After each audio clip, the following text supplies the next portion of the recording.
और अब कुछ खबरें कारोबारी दुनिया से। आपको बताएं, वज़ीर आला पंजाब मरीम नवाज ने कहा है कि एंटरप्रेन्योरशिप के कल्चर के फ़रोग़ के लिए साज़गार माहौल की फराहमी पंजाब हुकूमत की तरजीहात में शामिल है। Macro, small and medium entrepreneurship के आलमी दिन पर अपने एक पैगाम में वज़ीर आला पंजाब मरीम नवाज का कहना था कि आज छोटे कारोबार और एंटरप्रेन्योरशिप में जिद्दत की हौसला अफजाई और फ़रोग़ के लिए इक़दामात के अज़्म का दिन है।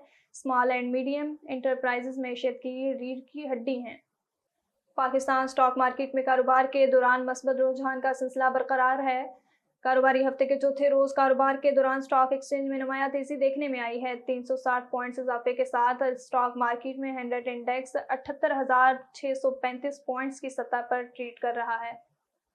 आलमी मार्केट में सोने की कीमतों में कमी के बायस पाकिस्तान में सोने के नर्ख कम हो गए। बैनुल अक़वामी बिलियन मार्केट में सोने की कीमत में $13 की कमी होने से फ़ी औनस कीमत $2,313 की सतह पर आ गई, जबकि पाकिस्तान में फ़ी तोला सोने की कीमत में ₹900 और फ़ी 10 ग्राम सोने की कीमत में ₹771 की कमी रिकॉर्ड की गई।